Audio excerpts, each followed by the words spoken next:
जय श्री कृष्णा। माघ मास के कृष्ण पक्ष की एकादशी को षटतिला एकादशी के नाम से जाना जाता है। इसको पापहारिणी एकादशी भी कहा जाता है। इस एकादशी के दिन भगवान विष्णु के पसीने से उत्पन्न तिल का 6 प्रकार से प्रयोग किया जाता है, जिससे प्राणी को इस लोक में सभी सुख प्राप्त होते हैं और मरने के उपरांत मोक्ष की प्राप्ति होती है। साथ ही इस एकादशी का व्रत करने से वाचिक, मानसिक और शारीरिक तीनों तरह के पापों से मुक्ति भी मिलती है।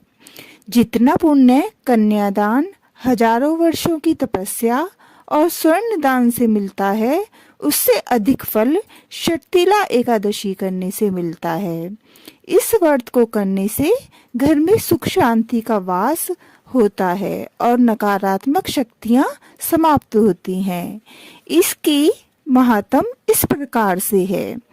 एक समय दालभ्य ऋषि ने पुलस्त्य ऋषि से पूछा कि महाराज, मृत्युलोक के मनुष्य ब्रह्म हत्या आदि महान पाप करते हैं, पराये धन की चोरी और दूसरे की उन्नति को देखकर ईर्ष्या करते हैं तथा अनेक प्रकार के व्यसनों में फंसे रहते हैं, फिर भी उन्हें नरक प्राप्त नहीं होता।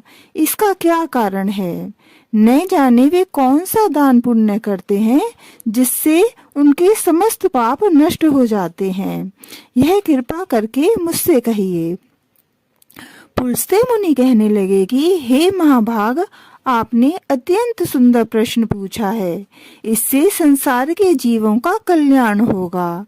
ब्रह्मा, विष्णु, रुद्र तथा इंद्र आदि भी इस गुप्त भेद को नहीं जानते, परंतु मैं आपको सुनाता हूँ। माघ मास के लगते ही स्नान आदि से शुद्ध होकर इंद्रियों को वश में करके काम, क्रोध, लोभ, मोह, अहंकार, ईर्ष्या, अभिमान आदि त्याग कर भगवान का स्मरण करना चाहिए। पुष्य नक्षत्र में गोबर, कपास, तिल मिलाकर उनके कंडे यानी कि उपले बनाने चाहिए। उन उपलों में से 108 बार हवन करना चाहिए। उस दिन मूल नक्षत्र हो, साथ ही एकादशी तिथि हो और भी श्रेष्ठ है। स्नान आदि नित्य क्रिया से निवृत्त होने के बाद देवाधिदेव श्री विष्णु भगवान का पूजन और एकादशी का व्रत धारण करें। रात्रि को जागरण करना श्रेष्ठ है।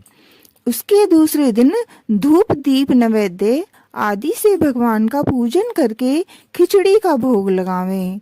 भगवान कृष्ण का पूजन करके पेठा, नारियल, सीताफल या सुपारी सहित अर्घ्य देते हुए विनय करें कि हे भगवान, आप दीनों को शरण देने वाले तथा इस संसार सागर में फंसे प्राणियों का उद्धार करने वाले हैं।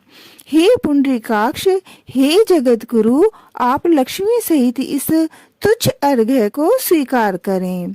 इसके पश्चात जल से भरा हुआ घड़ा ब्राह्मण को दान करें।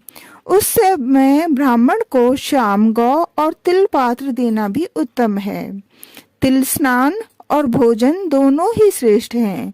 इस प्रकार जो मनुष्य जितने तिलों का दान करता है, उतने ही 1000 वर्ष स्वर्ग में वास करता है। तिल स्नान, तिल का उबटन, तिल का हवन, तिल का जल, तिल का भोजन, तिलों का दान, यह षटतिला कहलाता है। इससे अनेक प्रकार के पाप नष्ट हो जाते हैं।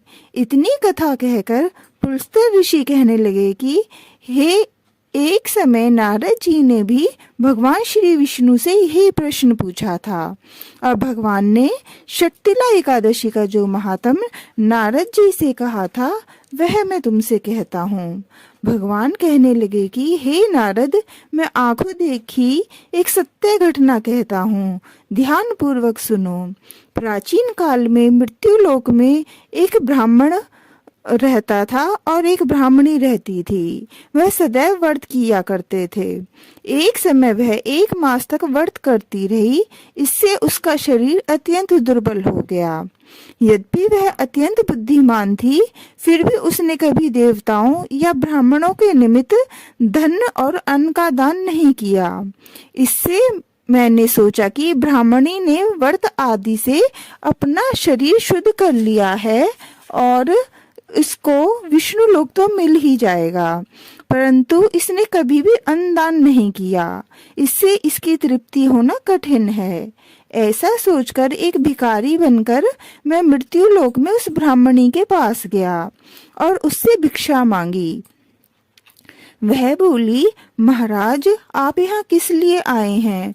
मैंने कहा कि मुझे भिक्षा चाहिए।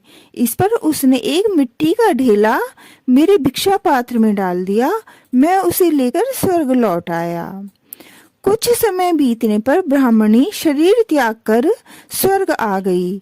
मिट्टी का दान करने से उस ब्राह्मणी को स्वर्ग में सुंदर महल मिला, परंतु उसने अपने घर को अन्न आदि सभी सामग्रियों से शून्य पाया।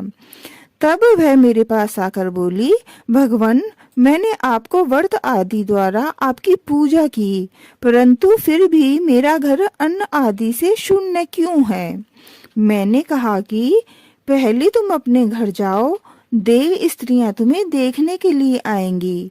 पहले उनसे षटतिला एकादशी का पुण्य और विधि सुन लो, तब ही द्वार खोलना। भगवान के ऐसे वचन सुनकर वह अपने घर गई। जब देव स्त्रियां आईं और उन्होंने द्वार खोलने के लिए कहा तो ब्राह्मणी बोली कि आप मुझे देखने के लिए आई हैं, तो सबसे पहले षटतिला एकादशी का महात्म कहिए। तब उनमें से एक देव स्त्री ने षटतिला एकादशी का महात्म सुनाया। ब्राह्मणी ने महात्म सुनकर घर का द्वार खोल दिया। देवांगनाओं ने देखा कि वह न तो गंधर्व थी और न ही असुरी, वरन पहले जैसी ही है। फिर उस ब्राह्मणी ने देव स्त्रियों के कथनानुसार षटतिला एकादशी का व्रत किया। इसके प्रभाव से वह सुंदर और रूपवती हो गई और उसका घर अन्न आदि समस्त सामग्रियों से भरपूर हो गया। भगवान कहते हैं कि मनुष्य को षटतिला एकादशी के व्रत में लोभ न करके तिलादि का दान अवश्य करना चाहिए। इससे दुर्भाग्य, दरिद्रता तथा पाप नष्ट होकर मोक्ष की प्राप्ति होती है। बोलो एकादशी मैया की जय, विष्णु भगवान की जय। श्री कृष्ण गोविंद हरे मुरारी, हे नाथ नारायण वासुदेवा। जय श्री कृष्ण।